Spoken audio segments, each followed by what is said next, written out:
Good morning students. Today we are going to discuss about our chapter of geography, the resources chapter. In previous videos we are discussing about the types of resources. Okay, today we are going to discuss further more about this chapter, and this is the last presentation of this chapter. Okay, so let's begin.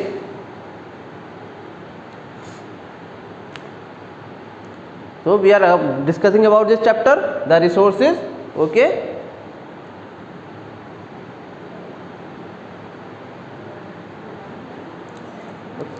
तो last video में हम discuss कर रहे थे types of resources के बारे में। तो उसमें से एक रिसोर्स था जो कि था ह्यूमन मेड रिसोर्स, जिसको इंसान खुद बनाता है। उन रिसोर्सेज की बात की जा रही है। ह्यूमन मेड रिसोर्स वही होते हैं जिनको इंसान अपने खुद बनाता है, अपने कन्वीनियंट के लिए, अपनी नीड के हिसाब से उनको मॉडिफाई भी कर सकता है। एक इन्वेंशन दूसरी इन्वेंशन को जनरेट करती है। अगर किसी इंसान ने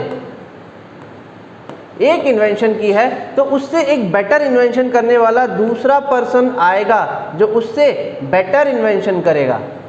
ओके, तो ये एक इन्वेंशन दूसरी इन्वेंशन को क्रिएट करती है, तो उसे ही हम कहते हैं ह्यूमन मेड रिसोर्सेज। जो ह्यूमन अपने कन्वीनियंट के लिए या फिर अपनी सर्विसेज के लिए और अपनी नीड्स को पूरा करने के लिए बनाता है, वो ह्यूमन मेड रिसोर्सेज कहलाते हैं। People use natural resources to make buildings, bridges, roads, machinery and vehicles which are known as human made resources. Human natural resources को use करता है। ओके, और उन नेचुरल रिसोर्सेज को यूज़ करने के लिए उन्हें कुछ मशीनरी और टेक्नोलॉजी की ज़रूरत पड़ती है। ओके, और वही मशीनरी और टेक्नोलॉजी वो कहाँ से क्रिएट करता है, वो उसे खुद बनाता है। वो चीज़ें ह्यूमन मेड रिसोर्सेज कहलाती हैं, जैसे कि बिल्डिंग, ओके, ब्रिज होंगे, रोड्स होंगी और अलग अलग मशीनरी जो उसके लिए काम में ली जाएंगी, व्हीकल्स होंगे। तो वो सारी चीज़ें वो क्या कहलाती हैं? ह्यूमन मेड रिसोर्सेज कहलाती हैं। बिल्डिंग एक ह्यूमन मेड रिसोर्स है, ब्रिज एक ह्यूमन मेड रिसोर्स है, वैसे ही रोड, मशीनरी और व्हीकल्स ये सब ह्यूमन मेड रिसोर्सेज हैं। जैसे कि आपका नेचुरल ऑयल होता है जो ज़मीन के नीचे से निकाला जाता है, उनको निकालने के लिए भी मशीनरीज की ज़रूरत पड़ती है। फॉरेस्ट के अंदर से जो वुड होता है उसको कट करने के लिए, कट करके फॉरेस्ट से एक जगह दूसरी जगह ले जाने के लिए व्हीकल की ज़रूरत पड़ती है, कट करने के लिए मशीनरी की ज़रूरत पड़ती है, फर्नीचर में चेंज करने के लिए मशीनरी की ज़रूरत पड़ती है। ये सारी चीज़ें क्या कहलाती हैं? ह्यूमन मेड रिसोर्सेज कहलाती हैं। नेचुरल रिसोर्सेज को यूज़ करने के लिए भी ह्यूमन मेड रिसोर्सेज की ज़रूरत पड़ती है। ओके, जैसे कि एग्जांपल के तौर पर आप ये देख सकते हैं ऑटोमोबाइल इंडस्ट्री की पिक्चर। ये देखिए बिल्डिंग्स बनाई हुई हैं और ये एयर बलून। ओके, आगे देखिए, यहाँ देखिए ह्यूमन मेड रिसोर्सेज में क्या है? People are human resources, education and help in making people a valuable resource. Human एक नेचुरल रिसोर्स है एक तरीके से कुदरत के लिए, नेचर के लिए, लेकिन ह्यूमन एक दूसरे ह्यूमन के लिए एक ह्यूमन रिसोर्स कहलाता है।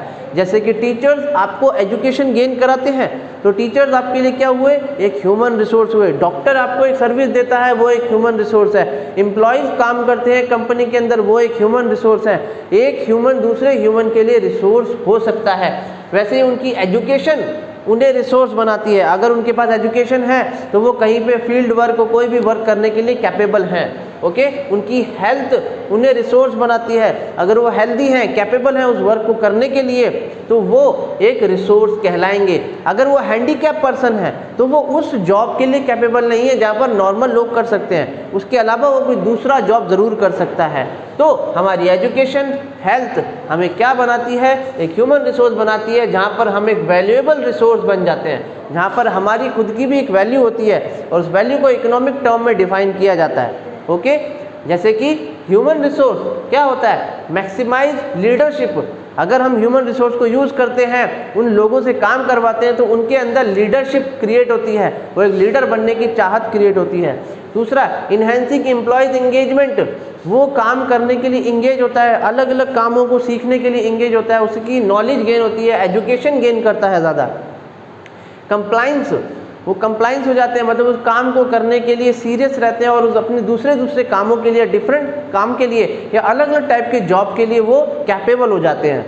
Environment and health safety, environment और हेल्थ सेफ्टी का ध्यान रखना ज़रूरी होता है। अगर ह्यूमन एक रिसोर्स है तो अगर वो इंडस्ट्री कोई हैजार्डस इंडस्ट्री है, जैसे कि आपके न्यूक्लियर पावर प्लांट्स होते हैं, वहाँ पर काम करने वाले वर्कर्स की हेल्थ और सेफ्टी का ध्यान रखना ज़रूरी होता है। ऑर्गेनाइजेशनल डेवलपमेंट, जब ह्यूमन रिसोर्स डेवलप करेगा, जब इंसान डेवलप करेगा तो ऑर्गेनाइजेशन भी डेवलप करेंगी। Okay, work group and teams, team work उनके अंदर आता है। जब एक से ज़्यादा लोग एक साथ मिलकर काम करेंगे तो उनके अंदर लीडरशिप और टीम वर्क की भावना आएगी। वो एक इंसान दूसरे इंसान के साथ चल के काम करेगा और ओवरऑल ऑर्गेनाइजेशन को फ़ायदा पहुंचाएगा। Okay, attracting and retaining top talent, जो बेटर टैलेंट होगा, जो अपने आप को डेवलप करेगा वो ऊपर ऊपर बढ़ता जाएगा, और जो डेवलप नहीं करेगा वो उसी लेवल पर रह जाएगा। और उससे क्या होता है, ह्यूमन रिसोर्स गुड से बेटर और बेटर से बेस्ट बनता है। ओके, यहाँ देखिए ह्यूमन रिसोर्स के अंदर एम्प्लॉयमेंट होती है, इंसान एक दूसरे इंसान को काम पर रखता है। क्लासिफिकेशन एंड कॉम्प्रिहेंशन, क्लासिफिकेशन होता है कि ये काम कौन करेगा, उसकी एजुकेशन अगर कम है तो उसको उसी हिसाब से काम मिलेगा, उसकी अगर एजुकेशन ज़्यादा है तो उसको उस लेवल का काम मिलेगा। आगे एग्जामिनेशंस होते हैं। ओके, उस चीज़ के लिए एग्जामिनेशन किए जाते हैं कि उसको उस बेसिक लेवल का जॉब अगर देना है तो उसके लिए एग्जामिनेशन लेना है या नहीं। अगर हायर लेवल का जॉब है, जैसे कि आईएएस के लिए एग्जाम्स होते हैं, क्योंकि वो एक हाई लेवल का जॉब है जहाँ पर एजुकेशन और हेल्थ दोनों चीज़ें मैटर करती हैं, तो उसके लिए एग्जामिनेशन ज़रूरी है। पे रोल, उनको पेमेंट कितना किया जाए उनके जॉब के हिसाब से। अगर उनका लो लेवल का जॉब है तो सैलरी भी लो होगी, और अगर हायर लेवल का जॉब है तो पेमेंट भी उसी वे में किया जाएगा। ऑर्गेनाइजेशनल डेवलपमेंट, जब ह्यूमन अपने आप को डेवलप करेगा और ज़्यादा एजुकेशन गेन करेगा और हेल्दी होगा तो वो ज़्यादा लंबे टाइम तक काम कर पाएगा और ऑर्गेनाइजेशन उससे डेवलप करेगी। जब सारे ह्यूमन रिसोर्सेज डेवलप हो रहे होंगे, एजुकेशन गेन कर रहे होंगे, स्किल डेवलप हो रही होगी, वो खुद भी डेवलप हो रहे होंगे। ओके, और बेनिफिट्स, उसमें चाहे एम्प्लॉयर हो जिसने उनको काम पर रखा है और चाहे एम्प्लॉय हो जो काम कर रहा है, दोनों का फायदा होता है। ओके, आगे देखिए, improving the quality of people's skill. Human resource के अंदर क्या होता है, पीपल्स की स्किल क्वालिटी डेवलप होती हैं। ओके, जैसे कि हम कोई गेम खेलना शुरू करते हैं, पहले हम उस गेम को अच्छे से समझ नहीं पाते, खेल नहीं पाते, लेकिन कंटिन्यूसली अगर हम वो करना शुरू करते हैं तो वो हमारी स्किल्स को डेवलप करता है, फिर हम एक अच्छे प्लेयर बन जाते हैं। वैसे ही एक इंसान अगर किसी जॉब को करेगा तो जॉब को कंटिन्यूसली फॉर्म में करते हुए अपनी स्किल को डेवलप करता है, और वो चीज़ ह्यूमन रिसोर्स के अंदर ही आती है। So that they are able to create more resources, वो फिर एक ज़्यादा रिसोर्सेज क्रिएट करने के लिए कैपेबल होंगे। अगर एक इंसान एजुकेशन गेन करेगा और स्किल डेवलप करेगा तो वो एक इन्वेंशन कर सकता है और टेक्नोलॉजिकल एडवांसमेंट ला सकता है।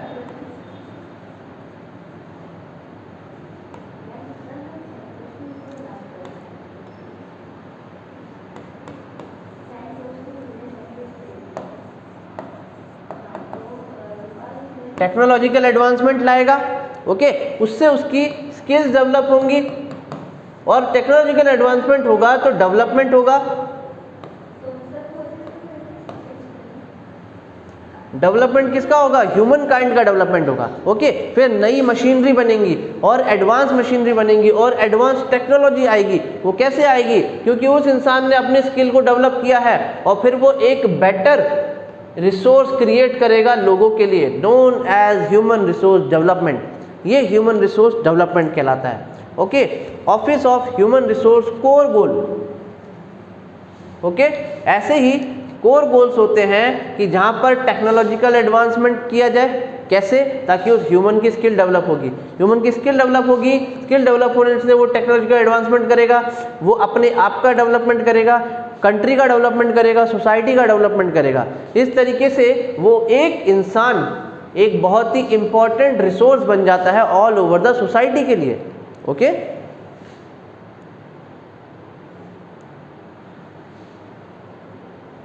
Okay, resources conservation. Resources conservation क्या होता है, using the resources carefully and giving them time to get renew is called resources conservation.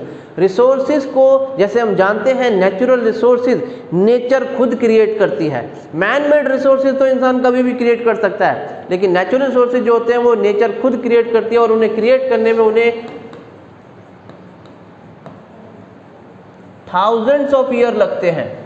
उस नेचुरल रिसोर्सेज को बनने में थाउजेंड्स ऑफ ईयर लगते हैं। और रिसोर्सेज कंजर्वेशन का मतलब ये है कि हमें उन रिसोर्सेज को केयरफुली यूज करना है और उन्हें वक्त देना है ताकि वो वापस रिन्यू हो सकें, वापस बन सकें। अगर हम उनको केयरलेसली यूज करते रहेंगे तो वो एक दिन खत्म हो जाएंगे। और जब वो रिसोर्सेज खत्म हो जाएंगे, एग्जांपल के तौर पर अगर पेट्रोल खत्म हो गया तो पेट्रोल से चलने वाले सारे व्हीकल बंद हो जाएंगे, ओके, क्योंकि हमारे पास पेट्रोल खत्म हो चुका होगा और वापस पेट्रोल को बनने में थाउजेंड्स ऑफ ईयर लगेंगे, ओके, और तब तक ह्यूमन काइंड खत्म हो जाएगी, ओके। तो ये चीज़ होती है कि हमें रिसोर्सेज को कंजर्व करना चाहिए, केयरफुली यूज करना चाहिए और उनको रिन्यू होने का टाइम देना चाहिए। जैसे कि ground water, okay, ground water हम इतना यूज कर रहे हैं, ऑल ओवर द वर्ल्ड में बहुत लेवल ऑफ वाटर है, सी वाटर जो है, लेकिन वो ड्रिंकेबल नहीं है, इसीलिए हम ग्राउंड वाटर यूज करते हैं पीने के लिए। अगर हम उसे रिन्यू होने का टाइम नहीं देंगे तो वो भी एक टाइम पर खत्म हो जाएगा, ओके। आगे देखिए, sustainable development, second point, carefully utilization of resources so that besides meeting the requirement of the present also take care of future generation. यहाँ पर ये कहा गया है कि हम रिसोर्सेज को केयरफुली यूज करें, एक तो दूसरा हम उसे बचाए रखें, किसके लिए, हमारी जो फ्यूचर जनरेशन है उसके लिए। हो सकता है कि फ्यूचर जनरेशन को कभी पता ही नहीं चले कि पेट्रोल और पेट्रोलियम नाम की कोई चीज़ भी हुआ करती थी, क्योंकि अगर वो अभी प्रेजेंट टाइम में ख़त्म हो गए तो फ्यूचर जनरेशन कभी नहीं जान पाएगी कि ऐसे भी कोई रिसोर्सेज हुआ करते थे।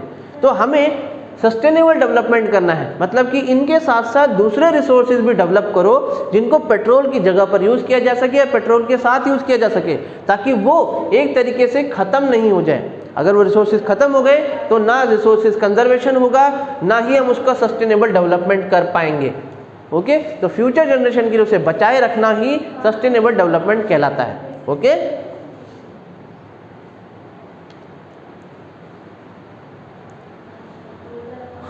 The future of our planet and its people is linked with our ability to maintain and preserve the life support system। तो हमारा जो फ्यूचर है वो किस पर डिपेंड करता है, हमारे प्लैनेट का जो फ्यूचर है वो किस पर डिपेंड करता है, वो हम पर ही डिपेंड करता है, वो हमारी एबिलिटी पर डिपेंड करता है कि हम कैसे मेंटेन करेंगे हमारे रिसोर्सेज को, हम उन्हें कैसे यूज़ करेंगे, कितना हमें यूज़ करना चाहिए। जैसे कि वो टैप वाटर से पानी गिरता रहता है, टपकता रहता है, या फिर सिग्नल्स पर हम गाड़ियों को फिर भी ऑन रखते हैं, चलने देते हैं, तो पेट्रोल जो होता है वो एग्जॉस्ट हो रहा होता है। तो इन चीज़ों का मेंटेनेंस अगर हम करेंगे तो ही हम हमारी आने वाली लाइफ के लिए, उन लाइफ सपोर्ट के लिए उन रिसोर्सेज को प्रिजर्व रख पाएंगे, बचा कर रख पाएंगे। System that nature provide, nature ने हमें जो ये सिस्टम प्रोवाइड किया है इसे बचाए रखना और बचाने की जिम्मेदारी, रिस्पॉन्सिबिलिटी हमारी खुद की है, क्योंकि हम नेचर के ही रिसोर्सेज को यूज़ कर रहे हैं, okay. Therefore it is our duty to ensure that, क्या चीज़ें इंश्योर करना, all usages of renewable resources are sustainable. जो भी रिन्यूएबल रिसोर्सेज हैं जो वापस क्रिएट हो सकते हैं उन्हें सस्टेन करना, अच्छे से यूज़ करना, वेस्टेज नहीं करना और उन्हें वापस रीजनरेट या डेवलप होने के लिए टाइम प्रोवाइड करना, okay. The diversity of the life on the earth is conserved. यहाँ पे अलग अलग टाइप की जो डाइवर्सिटी पाई जाती है, different species of plant, different species of trees, animals, birds, उनको कंजर्व करना, ह्यूमन काइंड भी उसमें इंक्लूड होती है। Human kind, animal, plants, birds, trees, mountains, natural resources, इन सारी चीज़ों को कंजर्व करना हमारी खुद की रिस्पॉन्सिबिलिटी, क्योंकि ये डाइवर्स है, अलग अलग तरह की चीज़ें पाई जाती हैं, लेकिन उन सबको कंजर्व रखना और बचाए रखना हमारी खुद की क्या है, ड्यूटी है, okay. The damage to nature environmental system is minimize. जो हम डैमेज दे रहे हैं, नुकसान पहुंचा रहे हैं, किस चीज़ को, एनवायरनमेंट को, उसको कम से कम किया जाए, मिनिमाइज किया जाए और कोई ऐसे नए तरीके निकाले जाएं जिससे नेचर को बिना नुकसान पहुंचाए हम उसके नेचुरल रिसोर्सेज को यूज़ कर सकें। और अगर कर रहे हैं तो उसको वापस रिटर्न भी करें। जितने हम पेड़ काटते हैं उतने ही कहीं ना कहीं पे पेड़ लगाए भी जाए, ताकि जो ऑक्सीजन लेवल है वो कम नहीं हो जाए, कार्बन डाइऑक्साइड का लेवल जो बढ़ रहा है वो कम हो जाए, okay. That's all for today, okay student. यहाँ आपका चैप्टर होता है कंप्लीट, ये आपका लास्ट प्रेजेंटेशन था, okay. Have a nice day.